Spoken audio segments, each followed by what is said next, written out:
బంజారాహిల్స్ లో rock town colony పెద్ద పెద్ద గ్రేటర్ కమ్యూనిటీ కలిగిన కాలనీలలో 500 గజాలు 1000 గజాలు స్థలాలు ఉంటాయి. మనకు పూరు గుడిసె ఉండదు. 75 ఏళ్ల స్వాతంత్రం తర్వాత కూడా ఇంటి స్థలం కోసం ఎర్రజెండా పట్టుకొని భూ పోరాటం చేస్తూ గుడిసెలు వేసుకొని ఉన్నామంటే ఇవాళ ఈ దేశం ఎక్కడ పోతుంది, ఈ దేశంలో ఏం జరుగుతుందని వాళ్ళు అడగాల్సినటువంటి అవసరం ఉంది. అందుకోసమే కమ్యూనిస్ట్ పార్టీ పేదల ప్రజల కోసం వీళ్ళందరికీ వెలుగులు నింపాలని ఈ యొక్క అణగారిన దళిత పేద మైనార్టీ అన్ని వర్గాల ప్రజల అండగా ఈ దేశంలో 100 సంవత్సరాలు ఒక భరోసాగా కార్మికులకు కష్టజీవులకు ప్రతి ఒక్కరికి ఒక భరోసా ఇచ్చినటువంటి ఎర్రజెండా ఇవాళ 100 సంవత్సరాల పండుగ జరుపుకుంటున్నామంటే మనందరికీ కూడా గర్వకారణమని సందర్భంగా విజ్ఞప్తి చేస్తా ఉన్నాను. అదే కాదు ఈ దేశ పార్లమెంటులో 61 మంది మనకు పార్లమెంటు సభ్యులుంటే యూపీఏ 1 గవర్నమెంట్ లో ఆనాడు ఈ భారత కమ్యూనిస్ట్ పార్టీ ప్రధాన కార్యదర్శిగా పనిచేసినటువంటి పెద్దలు ఇంద్రజిత్ గుప్తా గారు ఈ దేశానికి సిపిఐ నాయకుడిగా హోంమంత్రిగా పనిచేసాడు. ఈ సందర్భంగా గుర్తు చేస్తా ఉన్నాను.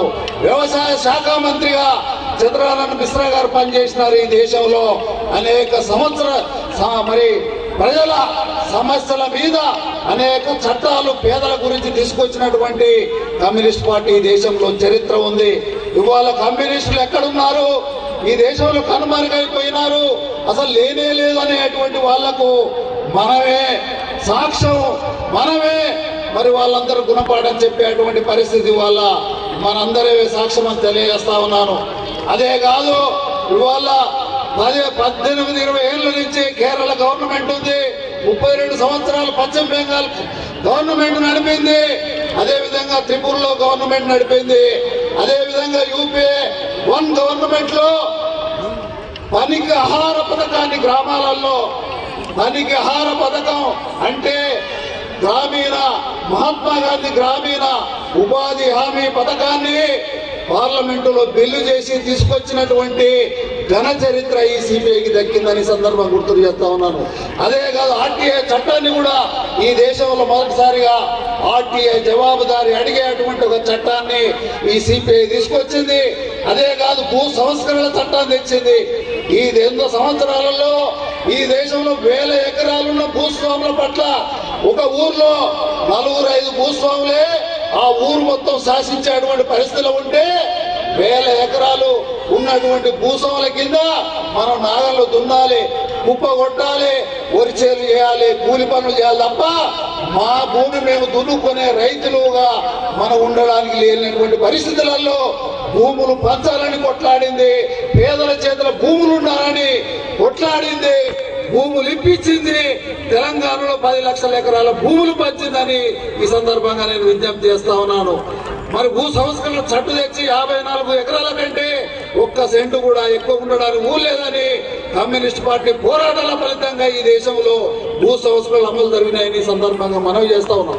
మన మహిళలకు చట్టసభలలో 33% రిజర్వేషన్ ఉండాలని, మహిళలు జనాభాలో 50% ఉన్న మహిళలకు అన్ని రంగాలలో హక్కులు పురుషులతో సమానంగా పురుష ఆధిక్యం ఉన్నటువంటి ఈ దేశంలో అనగారిన మహిళా సోదరిమణులకు అడుగడుగున అవమానాలు జరుగుతూ ఉన్నాయి.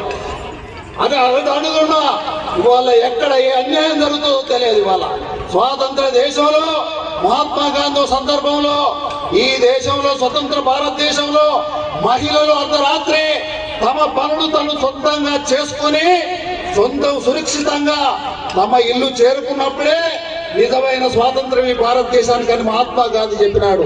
జరుగుతుందా? జరుగుతలేదు. ఒక స్కూలు పోయే కాలేజీ పోయే అమ్మాయి ఇంటి నుండి వెళ్ళి మళ్ళీ తిరిగి ఇంటికి వస్తుందా నమ్మకం లేదు. ఎక్కడ రేప్ చేస్తారో తెలియదు, ఎక్కడ అత్యాచారం చేస్తారో తెలియదు, ఎక్కడ ఏ అమ్మాయికి ఎక్కడ ఏం జరుగుతుందో తెలియదు. ఆ పరిస్థితుల వల్ల మహిళలు ఈ దేశంలో ఉన్నారు. వాళ్లకు కమ్యూనిస్ట్ పార్టీ మరి అండగా ఉందని ఈ సందర్భంగా విజ్ఞప్తి చేస్తా ఉన్నాను. ఇవాళ చదువు ఫ్రీగా ఇవ్వమని కమ్యూనిస్ట్ పార్టీ కొట్లాడుతుంది. అదేవిధంగా ఆరోగ్యం పట్ల వైద్యం కమ్యూనిస్టు మరి ప్రజలందరికీ ఫ్రీ ఇవ్వమంటుంది. మీరు ఎన్ని పథకాలన్నా ఇవ్వండి, కానీ విద్య చదువుకునేటువంటి విద్య వల్ల జ్ఞానం వస్తుంది, జ్ఞానం ద్వారా తమకు ఉపాధి ఉద్యోగం దొరుకుతుంది మన పిల్లలకు, తద్వారా కుటుంబం బాగుపడుతుందని భావించి చదువు ఈ దేశంలో ప్రతి పిల్లకానికి ఫ్రీ చదువు చెప్పాలని కమ్యూనిస్ట్ పార్టీ కొట్లాడుతూ ఉంది. చదువుతో పాటుగా ప్రతి ఒక్కరికి పేదవాళ్లకు ఏ హాస్పిటల్ ఏ కార్పొరేట్ హాస్పిటల్ అయినా ఫ్రీగా వైద్యము ఫ్రీగా ఇవ్వాలని కమ్యూనిస్ట్ పార్టీ కొట్లాడుతూ ఉంది. కానీ పాలకులు చేయట్లేదు, వినడం లేదు.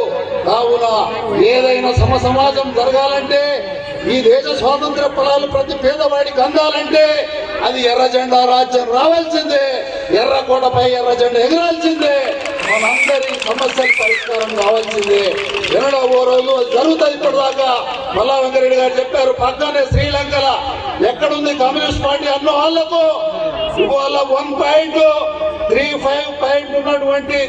ఉన్నటువంటి ఓట్లున్న శ్రీలంకలో అనుహాయంగా ఆ పాలకుల మీద ప్రజలు తిరగబడి ఆ అధ్యక్ష భవనాన్ని ఇవాళ దాడి చేసి ఇవాళ జరిగినటువంటి శ్రీలంకలో జరిగిన ఎన్నికల్లో ఎర్ర జెండా ముందు బిడ్డ ప్రధానమంత్రి అయిన శ్రీలంక అధ్యక్షుడిగా ఇవాళ మనందరికి గర్వకారణం. పక్కనే మన దేశం పక్కన మన దేశంలో కూడా ఎన్నడో ఓనాడు ఎర్ర జెండా రాజ్యం వస్తుంది. అవి మహిళలకు ప్రతి ఒక్కరికి ఈ దేశంలో సమాన హక్కులు, సమాన అన్ని రకాల అన్ని సౌకర్యాలతో కూడినటువంటి ఒక సుస్థిరమైన సామాజిక న్యాయమైన పరిపాలన ఈ ఎర్ర జెండా రాజ్యం ద్వారా కలుగుతుందని నమ్మి మరి తరాలుగా పనిచేస్తున్నటువంటి నాయకులు అనేక మంది ఈ బలిదానాలు ఇచ్చినారు. ఈ పార్టీలో పేద ప్రజల కోసం ఈ సమంతా కూడా ఆశించకుండా పెద్దలు ధర్మభిక్షం గారు, అదే విధంగా మరి ఆరుట్ల కమలాదేవి గారు, చాకలైలమ్మ, దొడ్డి కుమర, అనేక మంది రావి నారాయణరెడ్డి గారు ఆయన 600 ఎకరాల భూమి దానం చేసి ప్రజల తరపున నిలబడి కొట్లాడినటువంటి మహానుభావుడు. గవర్నర్లు పదవులు కూడా మీకు ఇస్తామన్నా ఒక ఖాళీ హరికోటి కూడా మాకు ఇలాంటి పదవులు వద్దని వదులుకున్నటువంటి మన పార్టీ నాయకులు వాళ్ళ ప్రజలే మా ఊపిరి అనుకున్నారు, ప్రజలే మా పిల్లలు అనుకున్నారు. ఈ ప్రజలందరూ సుఖ శాంతులతో ఈ దేశంలో ఉన్ననాడే నిజంగా మాకు అన్ని ఉన్నట్టు అని భావించి ప్రజల కోసం సర్వం త్యాగం చేసి మరి ఆత్మ బలిదానం ఇచ్చినటువంటి మహానుభావులు ఈ భారత గడ్డ మీద ఎంతో మంది చనిపోయి ఉన్నటువంటి విషయాన్ని సందర్భంగా గుర్తు చేస్తా ఉన్నాం. అలాంటి ఒక గొప్ప చారిత్ర కలిగినటువంటి యొక్క కమ్యూనిస్ట్ పార్టీని మనం ముందుకు తీసుకుపోవాల్సిన అవసరం ఉంది. తద్వారా మన పేదల సమస్యలు పరిష్కారం చేసుకోవాల్సిన అవసరం ఉంది. ఇవాళ ఈ రాష్ట్రంలో గత ప్రభుత్వం టీఆర్ఎస్ కేసీఆర్ ప్రభుత్వం డబుల్ బెడ్రూమ్ ఇల్లు ఇస్తామని చెప్పేసి పేదలకు అనేక వాగ్దానాలు చేసింది. వాళ్ళ ఇల్లు లేనటువంటి పేదలకు ఇస్తామని మోసం చేసి డబుల్ బెడ్రూమ్ ఇవ్వలేదు. ఇవాళ కనీసం ప్రతి ప్రజా సమస్యను పట్టించుకోలేదు. నిజాం నిరంకుశ పాలన ఏ రకంగా సాగిందో ఇవాళ తెలంగాణ వచ్చినటువంటి నీళ్లు, వనరులు, ఉద్యోగాల కోసం ఆత్మ బలిదానాలు చేసి 1200 మంది విద్యార్థులు ఆత్మ బలిదానానికి వచ్చిన తెలంగాణలో ఈ సామాజిక న్యాయం లేకుండా దొరల తెలంగాణగా మారి ఆ దొర గడిల మధ్యన చిక్కుకొని ఇవాళ నువ్వు కూడా ఒక దొర పరిపాలన చేసినావు కాబట్టి ప్రజలు అర్థం చేసుకొని కేసీఆర్ గద్దె దించారు. ఈ రాష్ట్రంలో ప్రజలకు పేదవాళ్ళకు అక్కరొచ్చే ఈ బీఆర్ఎస్ పార్టీ కాదు, నువ్వు దొరతనం మా వద్దని చెప్పేసి గద్దె దించడం జరిగింది. తద్వారా ఈ రాష్ట్రంలో కాంగ్రెస్ పార్టీగా సిపిఐగా మిత్రపక్షం ఉండి కేసీఆర్ ఓడించడం కోసం పేదవాళ్ళకి ఇల్లు ఇవ్వలేదు, ఇళ్ల స్థలాలు ఇవ్వలేదు, మరి అనేక మందికి పిల్లలకు చదువు ఇవ్వలేదు, ఏ సౌకర్యాలు కల్పించలేదు. కాబట్టి నువ్వు ఖబర్దారు అవసరం లేదు అని చెప్పారు. మళ్ళీ ఇవాళ ప్రజా ప్రభుత్వంగా రేవంత్ రెడ్డి గారి ప్రభుత్వాన్ని సిపిఐ మిత్రపక్షంగా ఉండి ఒక్క సీటుకే పరిమితమై ఒక ఏకైక ఎమ్మెల్యే మనకున్న అసెంబ్లీలో ఉన్న అన్ని వర్గాల ప్రజల సమస్యల మీద ప్రస్తావిస్తా ఉన్నాడు. మరి ఈ రాష్ట్రంలో ఇచ్చిన 6 గ్యారెంటీలను, అదే ఇందిరమ్మ ఇల్లు కావచ్చు, ఇవాళ మహిళలకు నెలకు 25,500 రూపాయలు ఒంటరి మహిళలకు, తర్వాత ఆడపిల్లలు పెళ్లి చేస్తే తులం బంగారం ఇస్తామన్నారు. ఇవాళ 2,000 ఉన్న ఆసరా పెన్షన్ పెద్ద మనుషులకు 4,000 చేస్తామన్నారు. 2 లక్షల రుణమాఫీ అన్నారు. మరి ఇవన్నీ ఇలాంటి పథకాలు, ఉచిత బస్ ప్రయాణం అంటే నడుస్తూ ఉంది.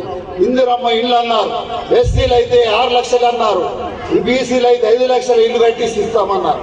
మీ రేవంత్ రెడ్డి గారికి ఈ సందర్భం ఒకటే విజ్ఞప్తి, మీరు ఇచ్చిన మాటలు కాకుండా గత కేసీఆర్ లెక్క కాకుండా మీరు కూడా చిత్తశుద్ధితోటి ఇచ్చిన తెలంగాణ సమాజానికి ఇచ్చినటువంటి మీ వాగ్దానాన్ని సంపూర్ణంగా అమలు చేయండి. ఇండ్లు ఇవ్వండి, ఆసరా పెన్షన్లు ఇవ్వండి, ఒంటరి మహిళల పెన్షన్ ఇవ్వండి. మీరు అన్ని సౌకర్యాలు చేస్తే మీకు మా పార్టీ మద్దతు ఉంటుంది. లేకపోతే కేసీఆర్ పట్టిన పద్ధతి మీకు పడుతుందని సందర్భంగా మనవి చేస్తూ